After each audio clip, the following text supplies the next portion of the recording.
DDS. From the DDS studios, we are your hosts, Blake Milton, Bradley Newberry, and from the man cave, it is the one, the only Matthew Two-Tone Blue Parker.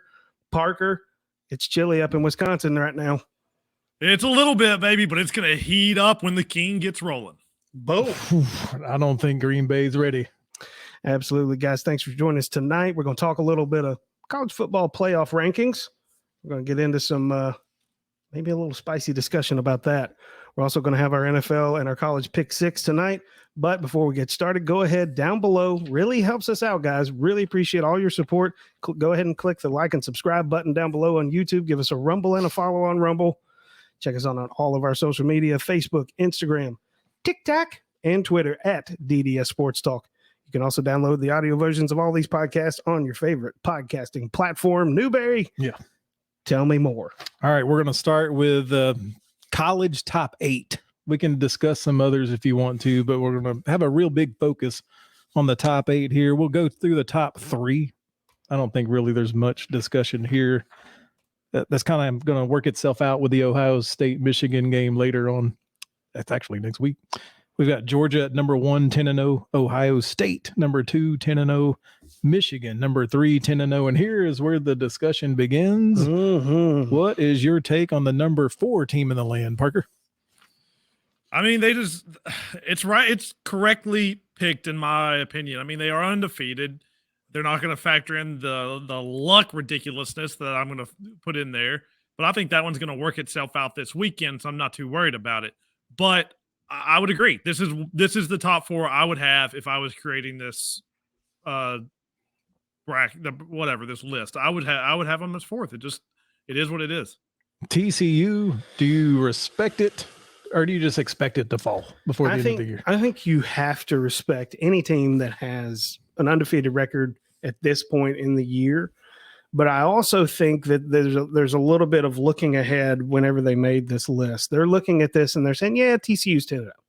But we also know, like you mentioned, there's going to be some things that are going to get worked out in the top 4 whenever Ohio State and Michigan play. It has to. Now, the interesting thing that could happen, in my opinion, is what happens if Michigan beats Ohio State? Because my argument is if Ohio State does what I think they're going to do and absolutely trounces Michigan, Michigan's out of the top probably 8, in my opinion. It could get really interesting and really spicy, though, if Michigan pulls what I would call an upset against Ohio State. As Vols fans, it's the last thing we want to happen. Oh, I mean, if Michigan just beats the tar out of them, maybe, but if it's one of those close games, Michigan barely wins, that is not good for the Tennessee Volunteers. We want Ohio State to roll in this game to make Michigan look silly. Yeah, I'll tell you. And there's a name here that you see at the bottom of the list there, right below Tennessee. Yeah. There's a lot of controversy right now about these LSU Tigers. And I mean, don't get me wrong, they have the hot hand right now.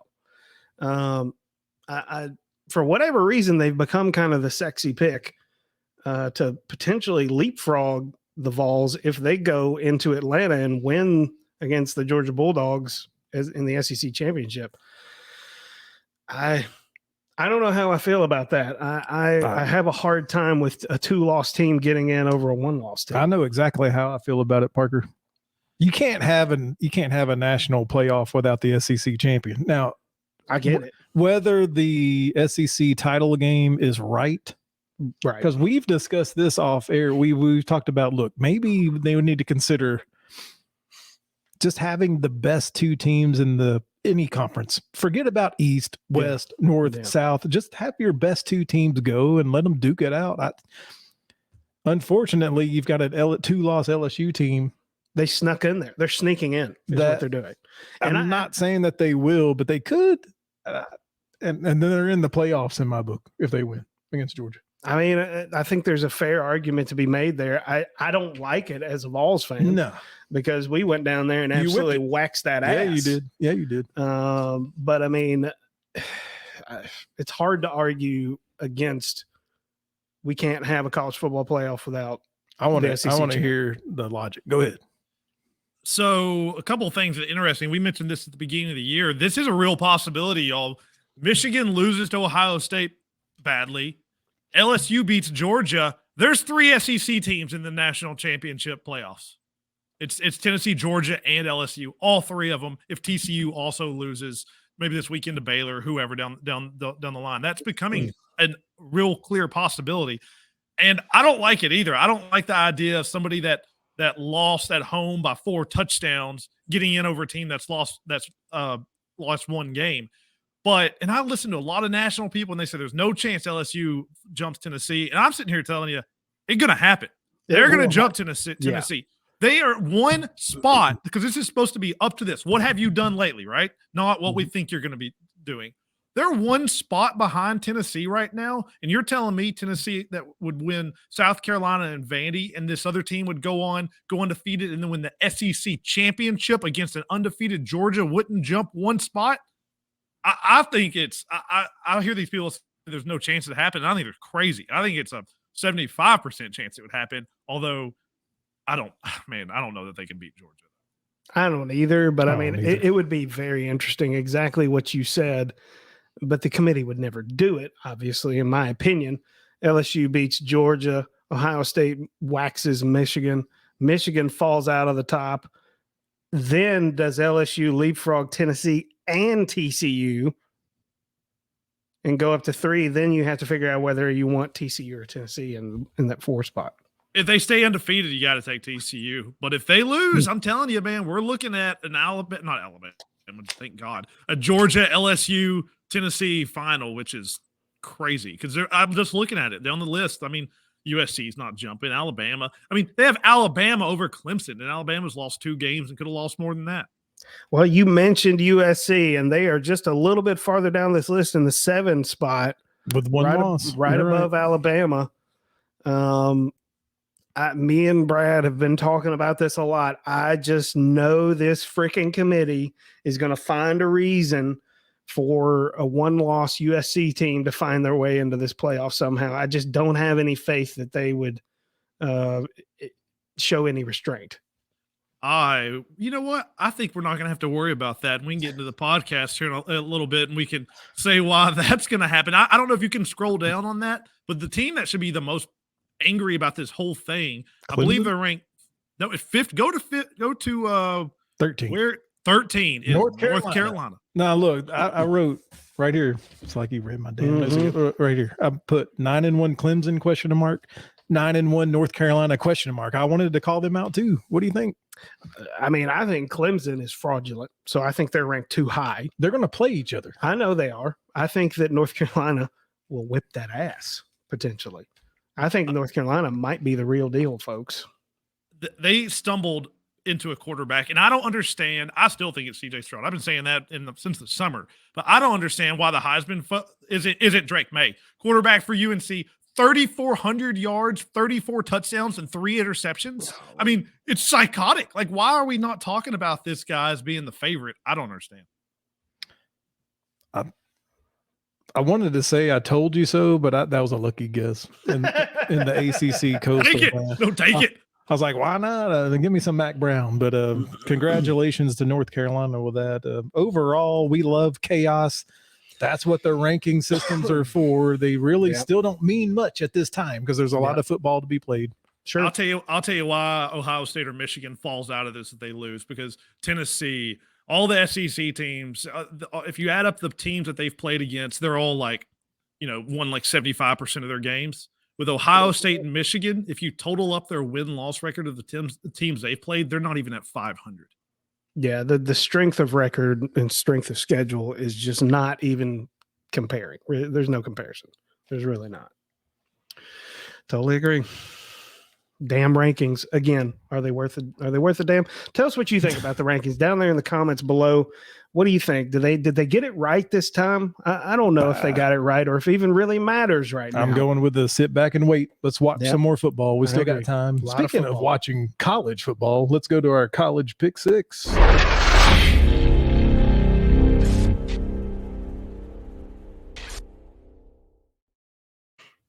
Oh boy, this one will bring tears to the eyes of some on YouTube. Oh boy. UT, about a 3-touchdown favorite at South Carolina. The Vols coming off an all-time record 724 yards of offense. South Carolina just got their brains beat in by the Gators, causing some YouTubers to cry, change allegiances, and shit all over their program. It is absolutely amazing to watch. It makes me wonder, is this how we looked as Tennessee fans? I mean, we probably did. I mean, there's probably plenty of them that did it whenever we were having our downward spiral that we endured. But we got to, I would like to think that we're not just fair weather fans. But right now, South Carolina, by all measurable statistics, I think Spencer Rattler is, I think we can safely say, a flop at this point. I think he has been overrated, and I think he walked into a situation that he just wasn't ready for because, I mean, South Carolina was already a dumpster fire walking in. So I don't know what else to say. South Carolina is not where they're not the South Carolina team that needs to be in the SEC. I'll just say that. No, and I was going to save this as my last little bit, but Bradley, y'all open the can of worms, so I'm just going to do it right now. And you're right, Blake. We probably were jumping off the cliff some on as Vols fans during those bad years. But you know why? Because traditionally we're good. And these fans that are freaking out want to fire the coach, they're on the right trajectory. Last year, this team should have won like 3 games. I know they won 7. Incredibly lucky. We sat here and talked about it. That team wasn't good. We said it in the preview pod that South Carolina would be better this year, but have less wins. You just are what you are, South Carolina. Since the inception of your program, outside of Steve Spurrier, you have 1 double-digit win since 1983. Before 1983, your program goes back to 1903. You know how many double-digit wins were in there? 0. None. You just are what you are. Literally 1 double-digit winning season outside of Spurrier. So quit crying and moaning. And just, it is what you are. I mean, as Newberry says, facts don't care about your feelings. Nope. Hope that didn't hurt your feelings there. Facts are facts. But I mean, it's the truth, though. I mean, look, they thought they lucked into a quarterback with Spencer Rattler, and they thought it was going to take them farther than it really did. And I think everybody else probably saw that. But rose-colored glasses, right? There's a lot of heat on the coach already. They're looking for someone to place this blame on. It's way too early to start talking about coaching changes. Take it from a couple Tennessee fans here. You don't want to go down this road of starting a coaching carousel, particularly at a college like South Carolina. Look, I think Beamer's probably got a chance to make the program better. I don't think South Carolina is ever going to rise to prominence or anything nationally, but I think they need to stick with what they got, try to ride it out. I like Beamer, and they're not like they're just tanking. They're the 15th in the recruiting class nationally next year. I mean, that's respectable from South Carolina. That's really good. Yeah, I would agree. But so as far as know your role. That's what I'm saying. So we know a lot of strange things have happened when this UT South Carolina matchup over the years. I mean, there's been plenty of examples that you two know of. Mm-hmm. The Vols are ready to win in SEC East. They're ready to represent in Atlanta, and then they stumble. I say this does not happen this year. Vols 48-20. They get it done. Yeah, I think this year is a little bit, actually, it's a lot different. This is, I mean, with college football, it's not like the NFL. You can't really establish an identity year over year. You have to look every single year because you're going to have new kids in the program. You're going to have kids that leave. And I think this particular group of kids are out for blood. We saw evidence of that at the end of the Missouri game whenever they ran a touchdown in with 32 seconds left. They're going to run this score up on everybody's ass, and they're going to continue it here with South Carolina. I mean, this is going to pick a score here. I think this is a 4-touchdown game. Yeah, I don't even have anything super deep on this. South Carolina is not dreadful against the pass. It's literally the best thing they're at. They're in the top 30. But when it comes to stopping the run, South Carolina is outside the top 110. They give up 192 yards per game on the ground. And if you haven't watched Tennessee lately, they like to run it. How does South Carolina beat you, may ask? The answer is they don't. They suck at everything. I went through everything on offense that they do, and the best thing that they have, and I took out efficiency because that would have made it worse. The best thing they have at offense is passing, actually, and they're rated 68th. I mean, so maybe they do something there. South Carolina is going to give up first downs for free because Gamecocks are 87th in penalties. The line is probably too high. If you look at power rankings, Vol should be favored by 16, but there is no way in hell that I am taking a team that is not taking a team that's potentially going to the college football playoffs that needs to put on style points. Give me the Vols plus the 21 plus the 42. I don't care. I said it a lot last year with the Cincinnati thing that Cincinnati not only had to win, but they had to win big last year. The Vols find themselves in the same spot. Yep. They got to just put it on people, folks. Yep. Before we get to this second game, we have breaking news. Oh boy, here we go. From live Lexington, Kentucky, Kroger Field. Oh no. Everybody okay up there? They giving away stuff in Kentucky because they gave away a win. Yeah, they did. Are we going to address this, or did Vandy just whip that ass? Let me say something here. Daddy had a feeling. Is all I'm saying. You know, from watching last year, sometimes Daddy has feelings. Sometimes it's indigestion. Sometimes it's a team that's not supposed to win that sneaks up on somebody's ass. But in this case, straight punked them, man. In this case, they went up there and just smacked him in the mouth. Mayo boy sucked ass again. What do you have? 106 yards or something like that passing. Absolutely terrible. They got beat by an inferior team on their own field. They should be ashamed of themselves. Congratulations, Vandy. Anchor the down. Absolutely. 4 seasons on the win. I'm going to pat myself on the back. And you're right. They just beat them. I tweeted out some stats about this. Vanderbilt had 100% success rate when passing on first down. So what that means, you have to get half the yards. So if it's 1st and 10, it's a successful down if you get 5. And Vandy, when passing on first down, got that 100% of the time. Wow. Kentucky, with the number 2 draft pick, got it 25% of the time. On second down, 17. On third down, 14% of the time. It just, when it mattered, they just weren't good.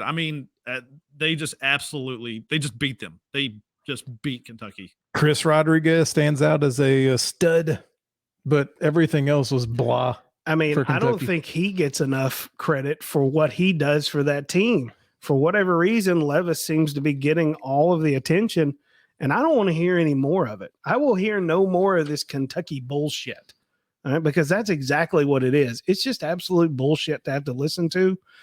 Kentucky, go play basketball. Sometimes you're okay, but, lately you've had a little trouble winning in the SEC.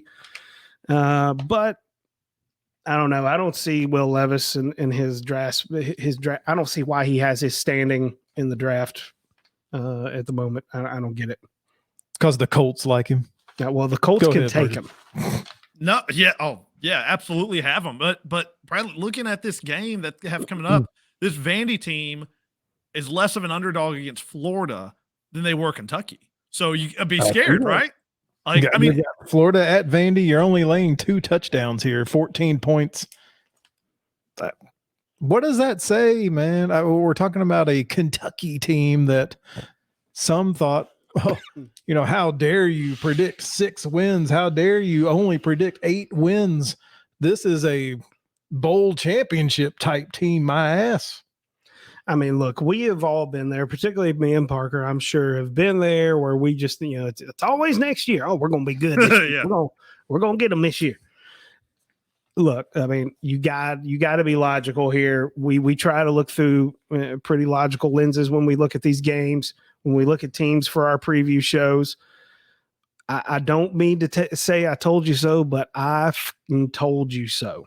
Okay? Every single one of us on this panel tried to tell you.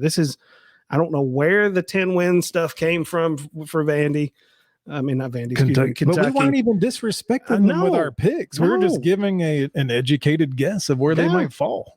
And lo and behold, there they are. Look where they are. Maybe they'll go to the Duke's Mayo Bowl. Oh, I so. hope I'll be short on this one, man. The Gators are finally taking away the ball on defense. I've got 8. They've taken away the ball 8 times compared to giving up the ball 1 time over the last 3 games. Richardson has gone 4 straight games without a pick. Run. Florida 35-17. Yeah, I think you said it best there. Run. They're finally taking the ball away on defense. I think that this spells a lot of trouble for Vandy. I think if they can continue this trend, it'll be a pretty ugly day for Vandy, and they'll be back down where they belong, quite frankly. I've got Florida in this one. It sounds I'm a broken record on some of these things. It's going to be exactly like it's been for Florida for the last 3. Florida's 11th in rushing offense, just like y'all said, and Vandy is 89th in rushing defense. Simple as that. But what I turn to is Florida's 0-8 on the road as a favorite in the last 8 games. 4 of those, they straight up lost by more than a touchdown. And Bradley, you have watched this game over the years, and when the Florida Gators are used to being a great team, and when they're not, man, this game is closer than it should have been over years. And I'm just afraid if you roll in there, the Gators aren't going to take it over like they, just because this is the season.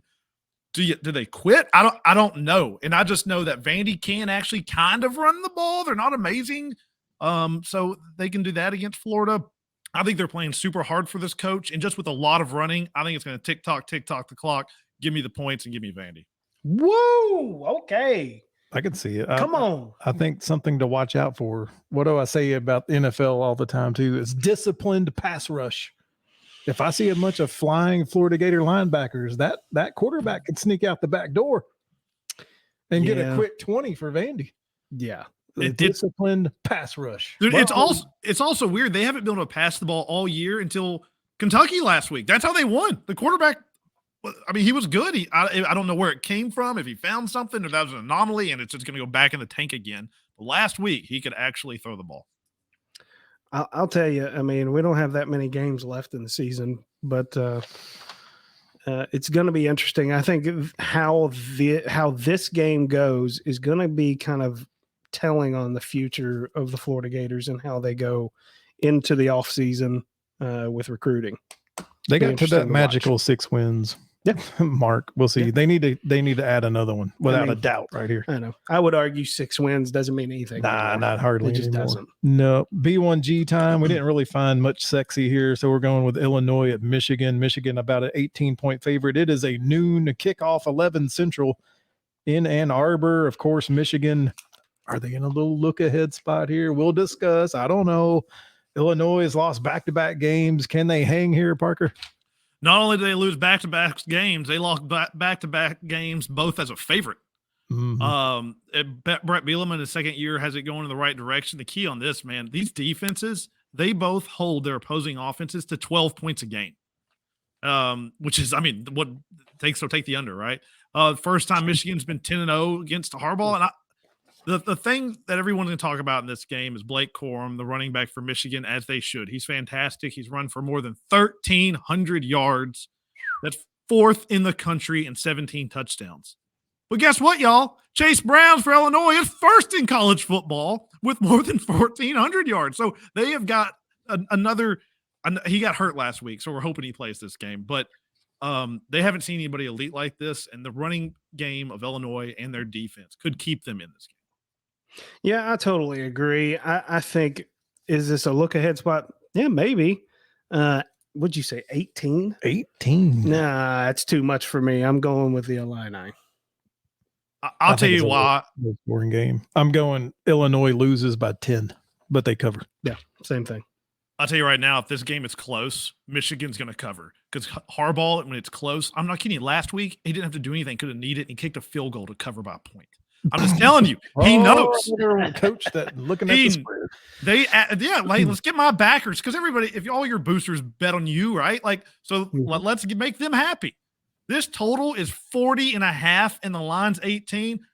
That's important. No, give me the points, because that's just way too low of a total for that amount of variance. So just give me the points in Illinois, and hopefully a win. That'd be nice. Shake it up. ACC time. We've got NC State at Louisville, about a 4-point favorite.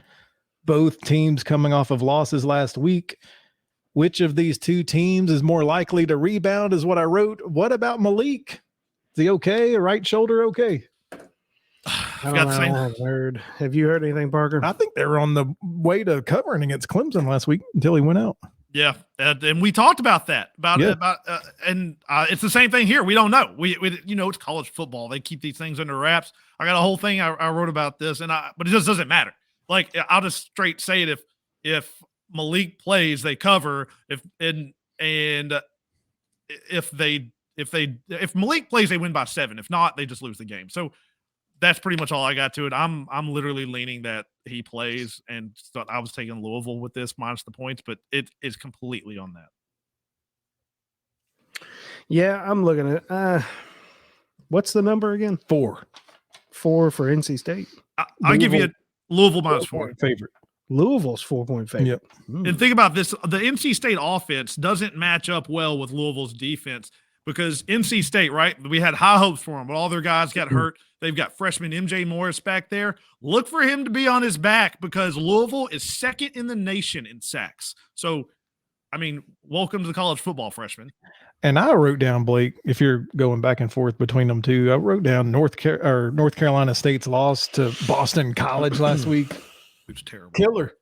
Absolute momentum killer. So do we think they're going to quit? I think NC State won't quit. I just think that they're just, maybe that is means quit. I think these are kids and they just don't care. Sometimes they quit. I'm going Louisville. -4. Y'all talked me into it. I think I'm going Louisville too. I think that look, we all had a lot of high hopes for NC State this year, but it just hadn't panned out. So I'm going Louisville. Best bet time. Parker, I'll let you start here. I think Blake's looking through the list. Doing it live, did you folks.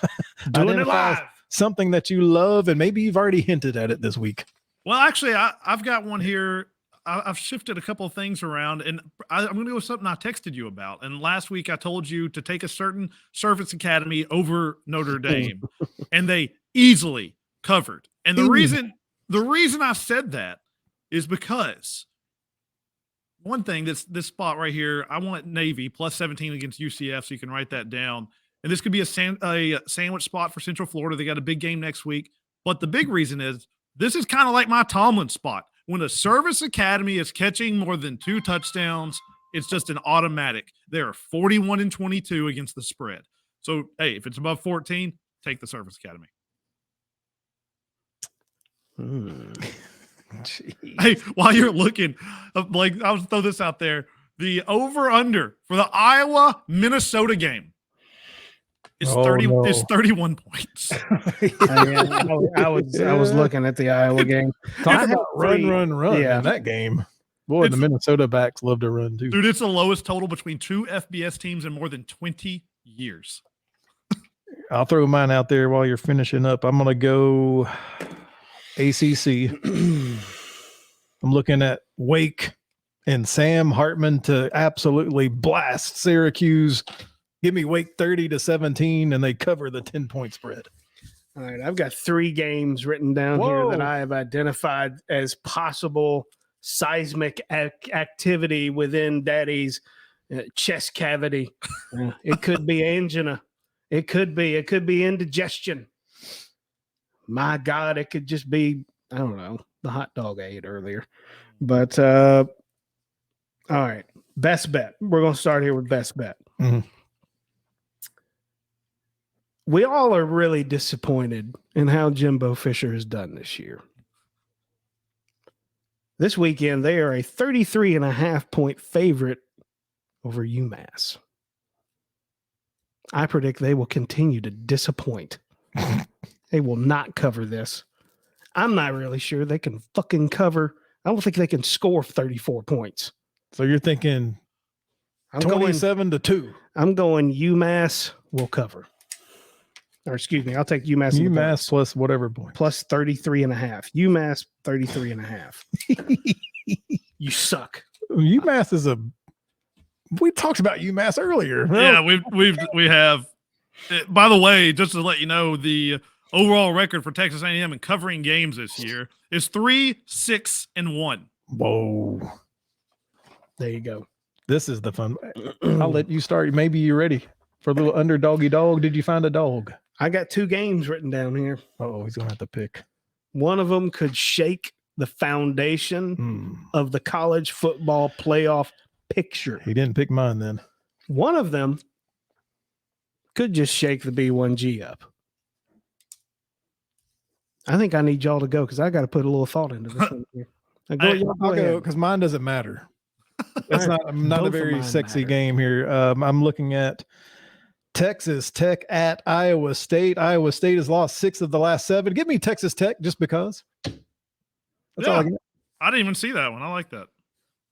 There's so many. It's easy to miss. All right. So what I hinted at earlier, I didn't want to talk about USC because USC is not going to win this game. UCLA should be favored by 3.5 points. Instead, they're getting 2.5. USC has beat this many ranked teams all year. USC also just lost their star on offense, and Travis Dye was responsible for like 30% of their yards. Both defenses are garbage, but the biggest advantage in this game is for UCLA because USC has me playing linebacker and lineman to tackle these running backs. Down, baby. DTR and company are going to run for 6 to 7 yards per play. And USC's also is having turnover luck. Let it bounce UCLA's way this way. Just give me UCLA to win.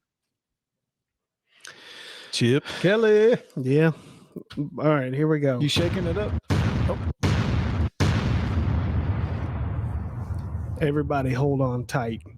I'm going to tell you this. Tennessee fans have waited a long time for a year like this, and we have not. I don't think any of us expected it to be this way. But Wednesday morning, there will be a new team in the top 4. And it will be the Tennessee Vols because TCU is going to fall to the Baylor Bears. Daddy has a damn feeling. We ain't got to worry about it no more, folks. He's going to try to speak it into existence. Baylor Bears pulling the upset. Could happen. It should happen. I have my alternate right here. Baylor to win over TCU. It's just I've been wrong for 2 straight weeks. So I had to get off of it. My alternate was Vandy. Just to cover both ends. Oh, my God. You're guaranteed to go one of them. That is such bullshit. But no. God. Let's go to the boys, the NFL.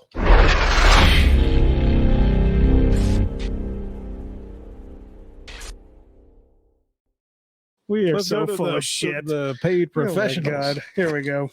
And it starts with tonight, a little Thursday night football on Amazon Prime. We'll see if the host will be happy with this matchup and not cuss about it.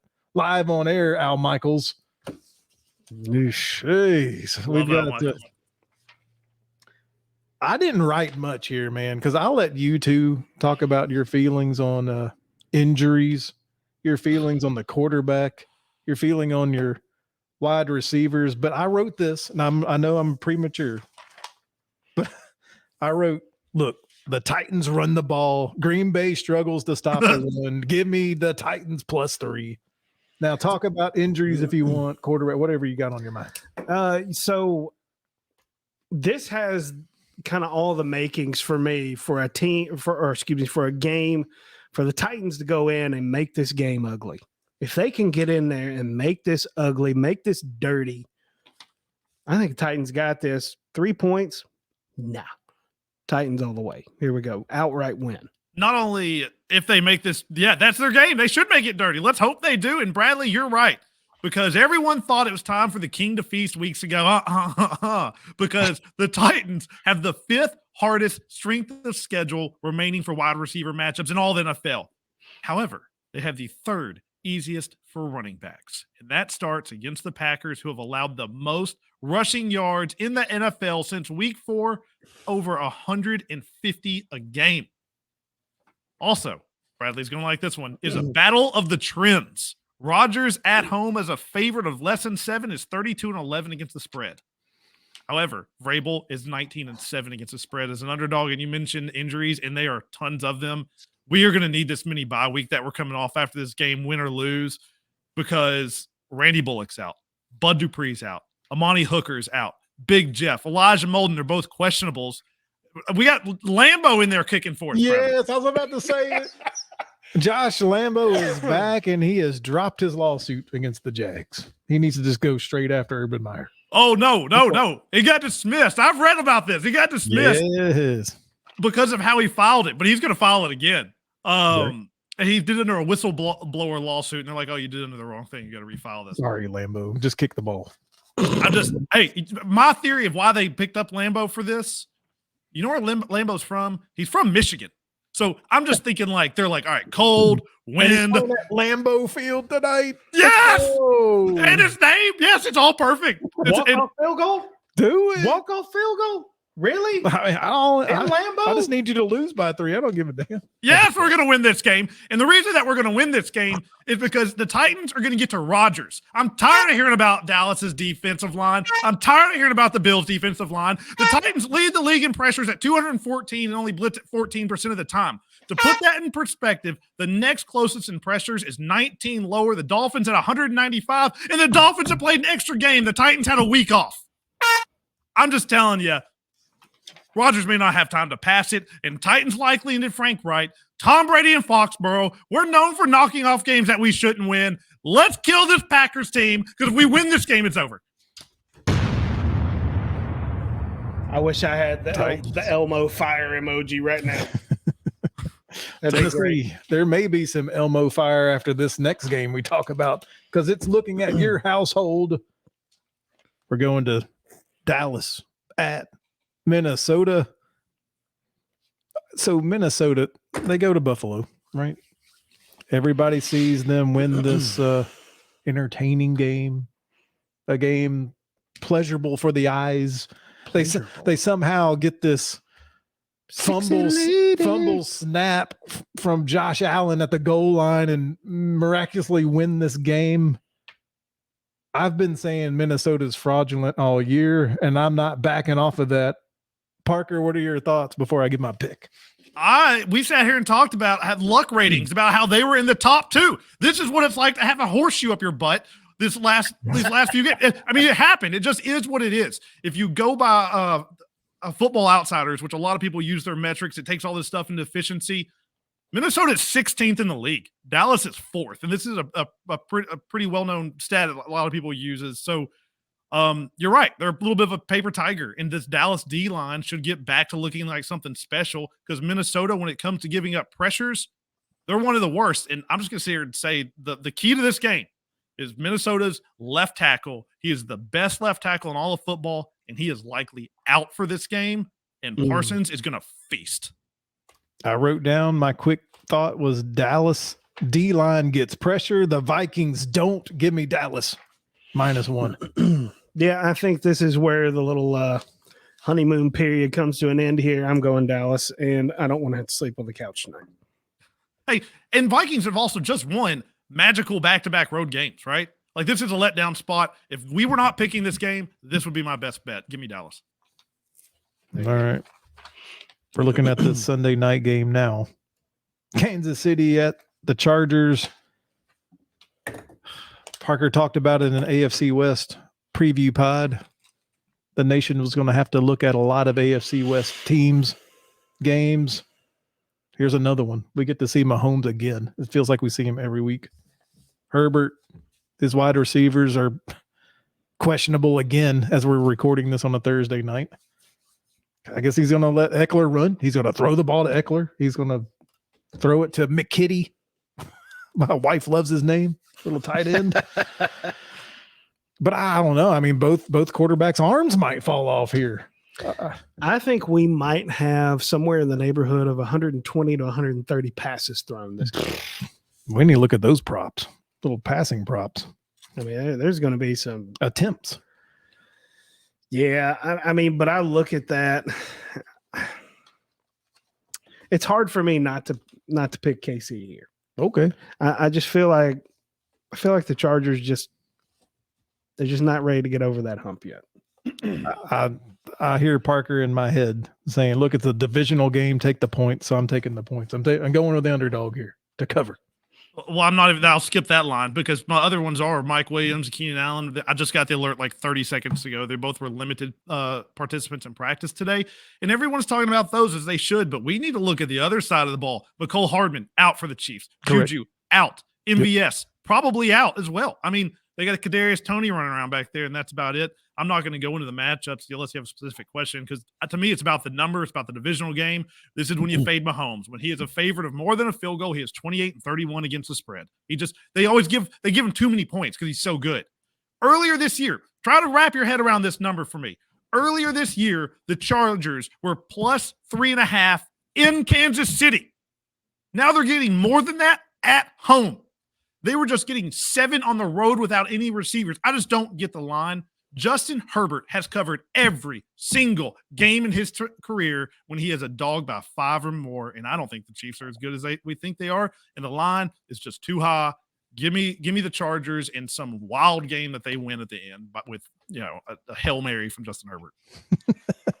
I'm going KC. I think something stupid's going to happen in this game that's going to change, the momentum of the game, and it's going to kill Los Angeles's momentum.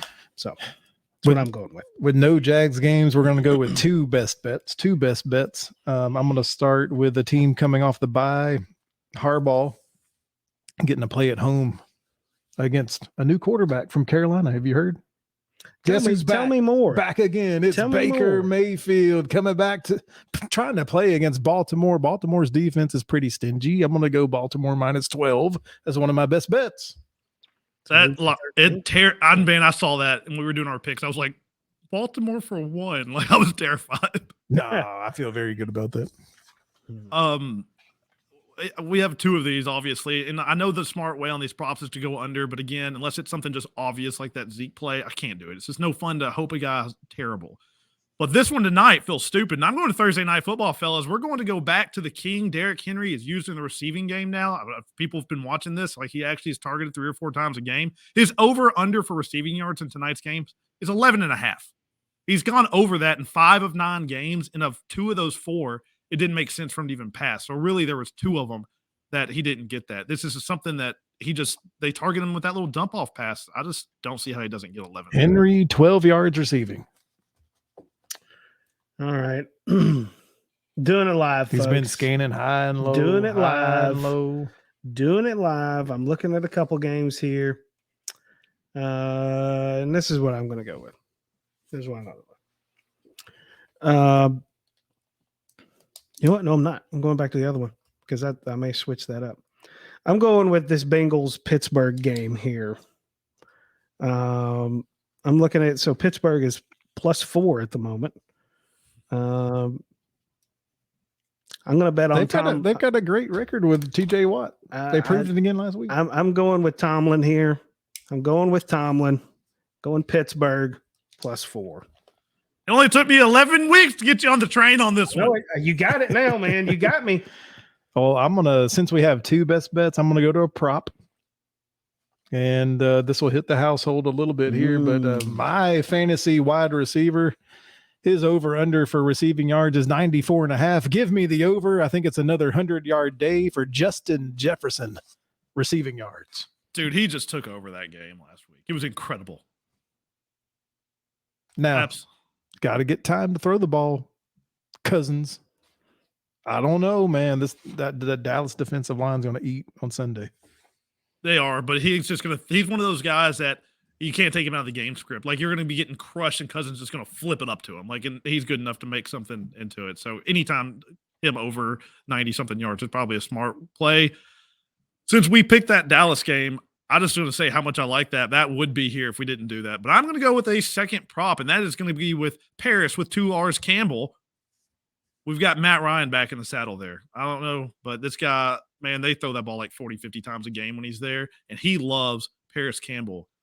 His over-under to me seems psychotic. It's 35 yards, and he has eclipsed that number in 4 of the last 5 games with Matt Ryan. It's as simple as that. All right. He was an emergency pickup for my team this week since I've got all these people on a bye. My God, I can't believe I'm about to do this. Did you need to say something, Parker? No. No, you're great. Cannot believe I'm about to do this. I'm going JETS, Jets. He's taking the 3.5. Telling you, I don't know what it is about this damn Jets team, but they just will not go away. I'm going with them over the Pats. Maybe. Yeah. Maybe. We'll see. I don't know. I don't have a strong feeling either way. I don't have a particularly strong feeling about that one. No, they'll just wait until this category when we have to try to figure out a straight up underdog that's going to win in the NFL. I rolled a single die, 1 through 6. It landed on number 6. I'm going with the Houston Texans to get a straight up win this week behind rookie running back Damian Pierce. Boom. Yeah. I kind of hope they do because they're not going to beat us for the division. Let's give them a few more wins so they have a worse draft pick.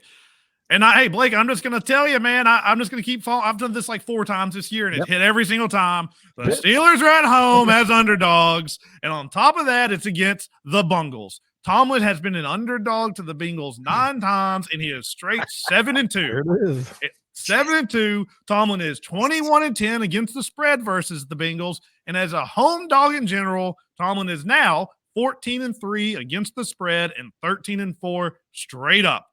Boom. TJ Watt's out there, automatic hammer. They're just going to straight up win. Well, you double dip. No, that was my dog. The Jets were my dog.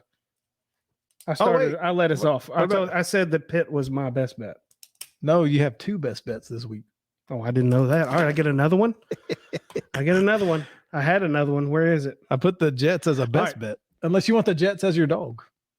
Yeah, I'm going Jets as my dog. Jets as the dog, and I'm going to go. I'll get another best bet because I was looking at another one here. I'm going to say the Texans are going to cover that 3 points there.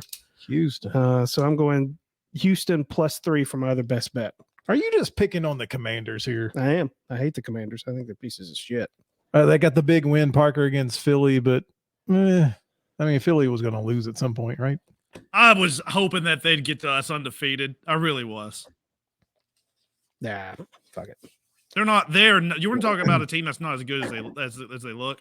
We can have that conversation when we play them because they are not as good as they look. That's our show. That's the show. We appreciate you guys joining us tonight on DDS Sports Talk. Please, on your way out, go ahead down below. Help us out. Hit that like and subscribe button again for us. Comment down below. Tell us what you think about all of our picks. Follow us on all of our social media, Twitter, Facebook, Instagram, and TikTok at DDS Sports Talk. You can download all the audio versions of these podcasts on your favorite podcasting platform. Gentlemen, final thoughts.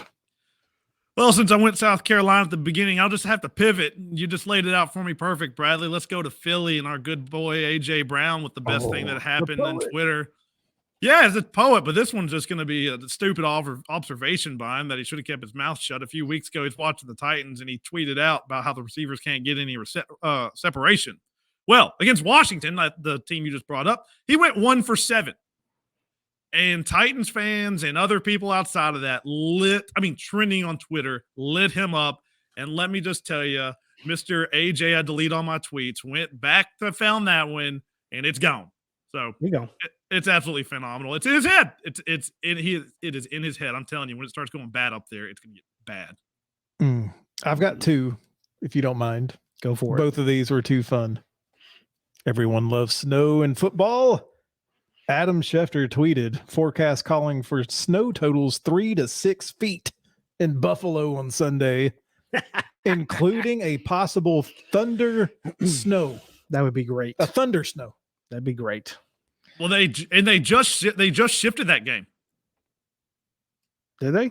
To Detroit, which I'm very They made it official. They made it official like right before we sat down, I was so sad about.